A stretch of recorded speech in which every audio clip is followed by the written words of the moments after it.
You have green microbanks and a septum ring, and you're always boiling on the inside. Because you're in a basement and you don't eat enough red meat.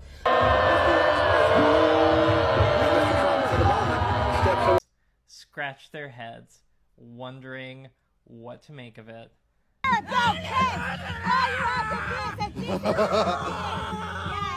One, lazy. Two, the patriarchy. I don't need to hear your story because I lived your story. Okay, we're going to quickly go over carotenoids.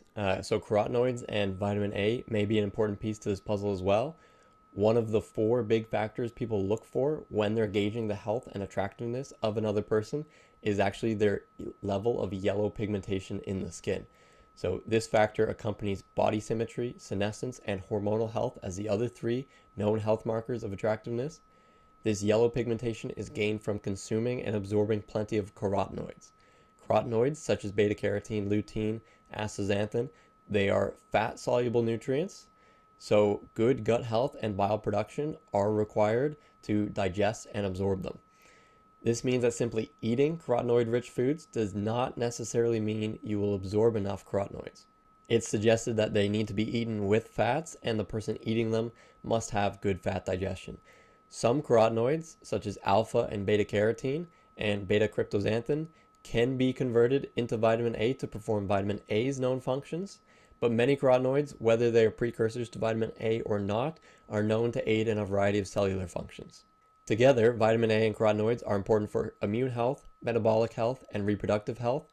Having a surplus of vitamin A and carotenoids, enough to store extra in the skin, is a good sign that a human is well fed, metabolically active, and has good digestion. So this yellow pigmentation, or lack thereof, shows up regardless of racial skin color. People lacking yellow pigmentation are rated as less attractive, and it's reasonable to predict that people lacking yellow pigmentation are also likely to be less healthy in multiple ways, including mental and reproductive health. Relatedly, a red coloration of the skin is also known to increase the perceived health of faces.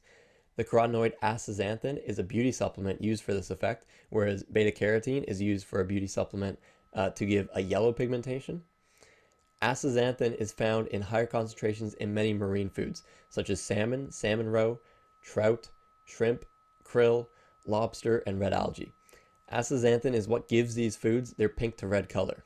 Astaxanthin is an antioxidant known to be capable of reducing inflammation in humans, and there is evidence that astaxanthin can improve eye health, improve blood flow, improve cognition, improve reproductive performance in men, lower triglycerides, and raise HDL cholesterol, and prevent lipid peroxidation in LDL cholesterol.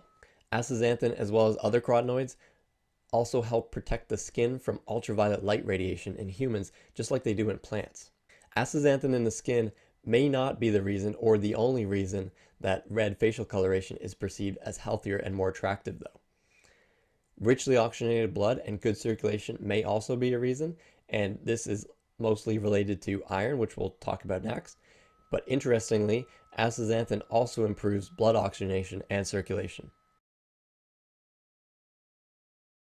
To relate carotenoids to the pattern that we've been speaking about, the pro-metabolic effects of carotenoids may be important towards overall health and well-being, making them important nutrients to consume and absorb. In this case, having insufficient carotenoids would be directly related to poor health outcomes.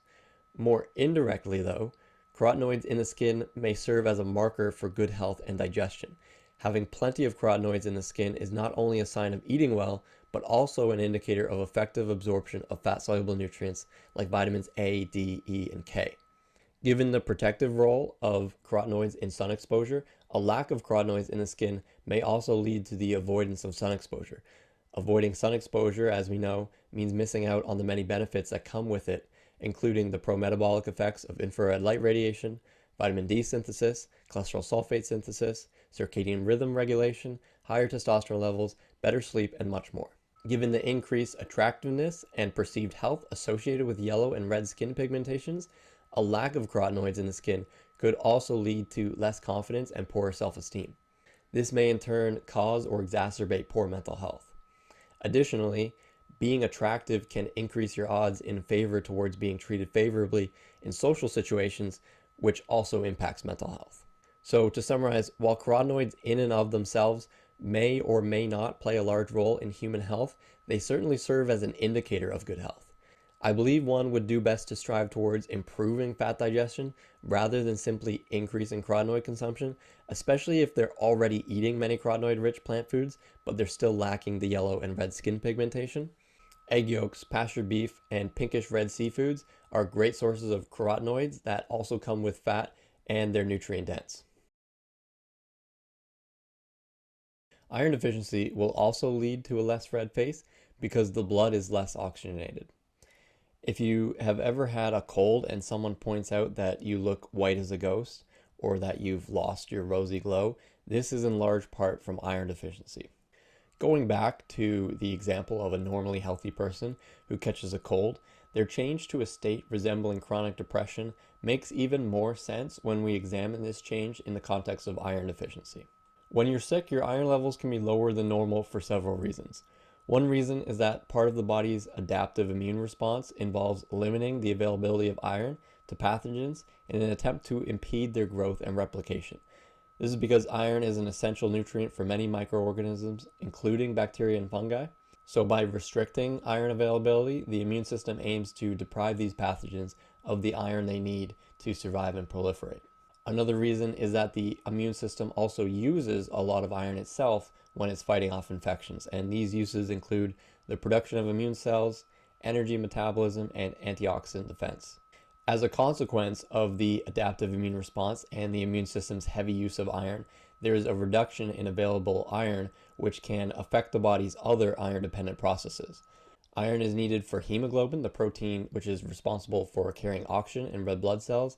Therefore, a decrease in iron availability can lead to anemia. Anemia, in turn, can contribute to paleness or a lighter complexion, since the reduced number of red blood cells or hemoglobin leads to decreased oxygen carrying capacity of the blood. This can result in less oxygen reaching the tissues, including the skin, and that leads to a paler appearance. Iron deficiency and the resulting lack of blood oxygenation can also lead to other symptoms that typically occur during infections, such as fatigue, lowered mood, and unhealthy looking hair. It's important to remember that though these symptoms that occur during an infection may be temporary for people who typically have healthy iron levels, they may be chronic in people with chronically low iron levels. Some symptoms of iron deficiency include lack of energy or tiring easily, otherwise known as fatigue, irritability, bruising easily, and abnormal paleness or lack of color of the skin. 1/3 of the world's population is clinically iron deficient, making iron deficiency the most common nutrient deficiency. It's not just in developing countries either. In the United States, a study on 3,490 women aged 12 to 21 years showed that 39% of that population had clinical iron deficiency with their ferritin levels below 25 nanograms per milliliter, while 78% had at least a subclinical iron deficiency with their ferritin below 50 nanograms per milliliter.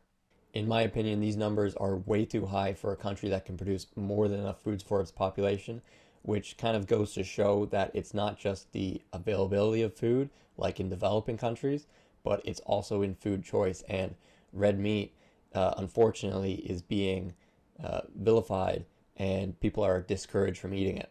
It's important to note that only 6 to 17% of these women who were deficient also had anemia, with a measurement of hemoglobin below 12 to 13 milligrams per deciliter.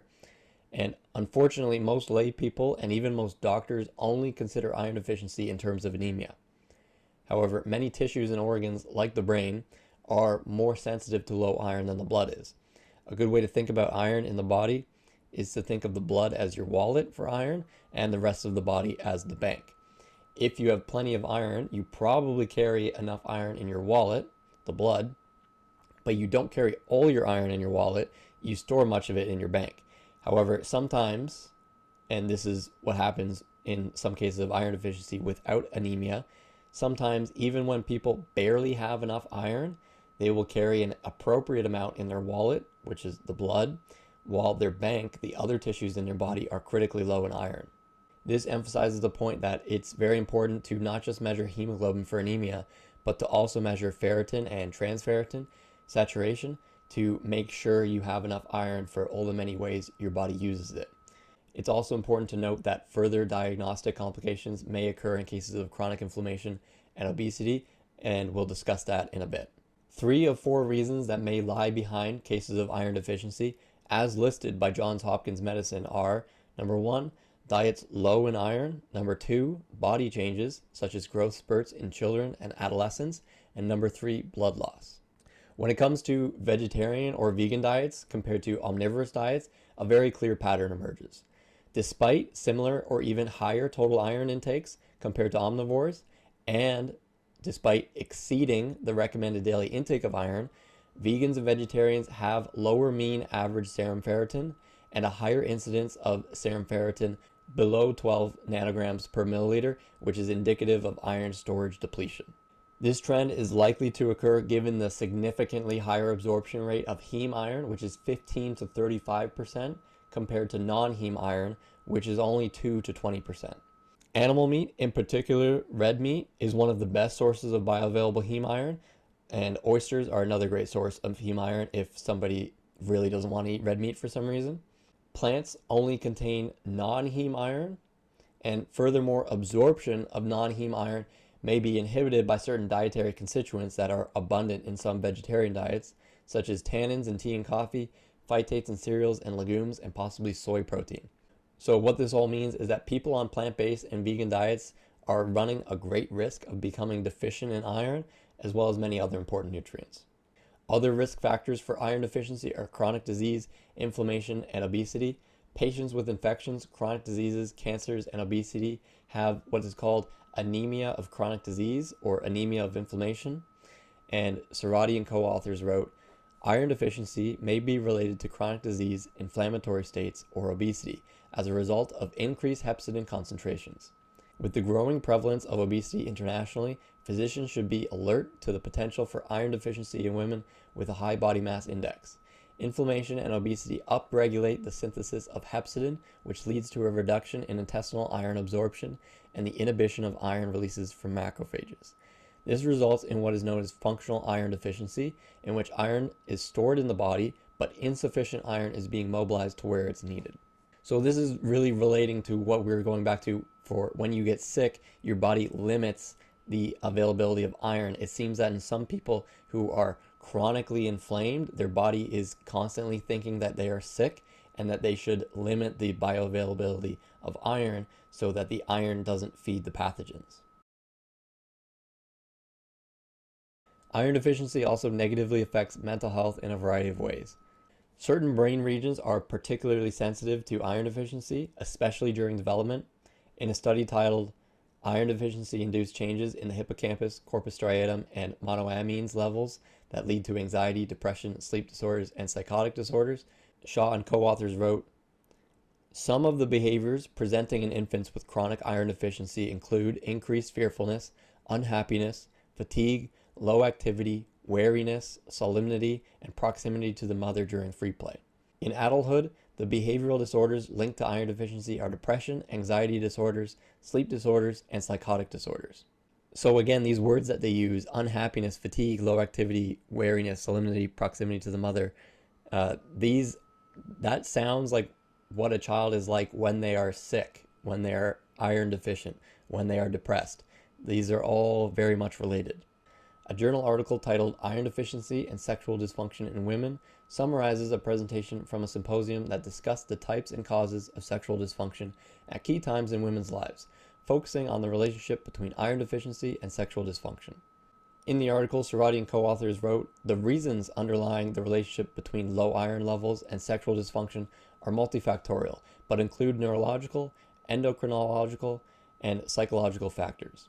Moreover, iron deficiency anemia has many signs and symptoms that are present in women with sexual dysfunction, such as fatigue, anxiety, depression, and cognitive impairment. They go on to write, it is therefore unsurprising that iron deficiency can negatively affect sexual function, and that many of the symptoms of iron deficiency, such as fatigue, anxiety, depression, and cognitive impairment, are linked to sexual dysfunction. Several studies have demonstrated reduced sexual satisfaction and function in women with iron deficiency anemia. Two of the studies referred to in the above claim were 1. The relationship between iron deficiency anemia and sexual function and satisfaction among reproductive aged Iranian women, And 2, impact of iron supplementation on sexual dysfunction of women with iron deficiency anemia in short term, a preliminary study. 3 of the potential pathogenic links between iron deficiency and sexual dysfunction were: number 1, iron deficiency influences the production of dopamine and norepinephrine, with dopamine being a neurotransmitter involved in desire, motivation, orgasm, and reward. And number 2, iron deficiency is associated with hormonal changes that influence sexual desire and function, such as prolactin, which is elevated in iron deficiency, and thyroid stimulating hormone, which is decreased. Number 3, psychological factors such as depression, anxiety, and dysthymia are associated with iron deficiency and sexual dysfunction in women.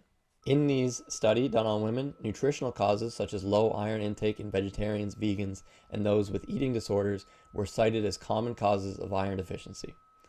To summarize, women with iron deficiency anemia experience greater rates of female sexual dysfunction, but when their iron status is improved, rates of female sexual dysfunction are significantly reduced. Fatigue, anxiety, depression, and cognitive impairment are all linked to both sexual dysfunction and iron deficiency. Iron deficiency also negatively affects overall development. The effects of iron deficiency during developmental periods can be long-lasting. In a paper titled Long-Lasting Neural and Behavioral Effects of Iron Deficiency in Infancy, the abstract reads, "Infants are at high risk for iron deficiency and iron deficiency anemia." This review summarizes evidence of long-term effects of iron deficiency in infancy. Follow-up studies from preschool age to adolescence report poorer cognitive, motor, and social emotional function, as well as persisting neurophysiological differences. Research in animal models points to mechanisms for such long-lasting effects. Potential mechanisms relate to effects of iron deficiency during brain development on neurometabolism, myelination, and neurotransmitter function. A study titled Poorer Behavioral and Developmental Outcome More Than 10 Years After Treatment for Iron Deficiency in Infancy found that children who had severe chronic iron deficiency in infancy scored lower on measures of mental and motor functioning. After control for background factors, differences remained statistically significant for arithmetic achievement and written expression, motor functioning, and some specific cognitive processes, such as spatial memory, selective recall, and tachystoscopic threshold. More of the formerly iron deficient children had repeated a grade and or been referred for special services or tutoring. Their parents and teachers rated their behavior as more problematic in several areas, agreeing in increased concerns about anxiety/depression, social problems, and attention problems. So relating iron deficiency now to the overall pattern, as I explained in the beginning, I see a pattern around people with chronic anxiety and the social justice warrior type people, and specifically people with gender dysphoria.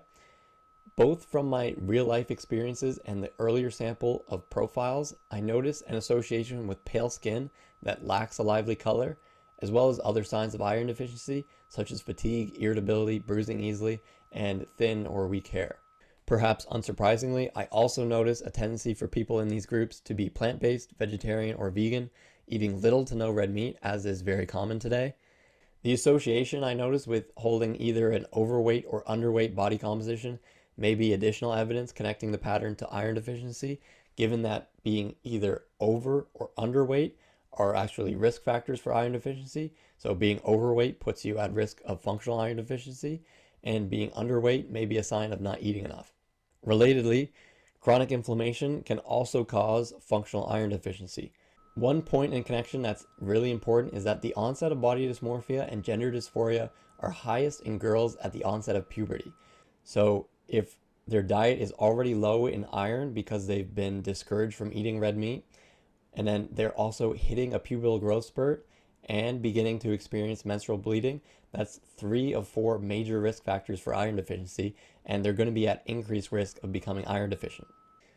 I believe it's likely that sexual dysfunction, similarly to depression or anxiety, can have roots in physical health issues caused by nutritional deficiencies, and that these will show up in one's mental health. So what I'm saying is that just how I don't think anxiety and depression is simply all up in here, and that is actually connected with the physical body and the physical health and nutrition of the individual, I would also say that this is true for sexual dysfunction, that it's not all up in here, and that it actually has a lot to do with your physical health and nutritional status. So I would predict that an iron deficiency that could cause sexual dysfunction would manifest as anxiety around sex, sexual organs, and sexual identity. I would predict that people who identify as asexual would be very likely to have sexual dysfunction. Furthermore, I would also predict that people who are less fertile or have lower fecundity would actually have less desire to have children and be more likely to be one of the people who take a stance that having children is bad for the planet, as some people often do. And I say this because it takes a lot of iron for a woman to be able to make a healthy baby. So pregnant women are at very high risk for developing iron deficiency along with other nutritional deficiencies. This is due to the increased demand for nutrition needed to support rapid growth and healthy development of their offspring. It's also due to increased blood volume and increased risk of blood loss. So if a woman is malnourished, or more specifically iron deficient, it would be somewhat adaptive for her to avoid becoming pregnant and become even more severely deficient, as this would put her at greater risk of infections, greater risk of anemia, and so on.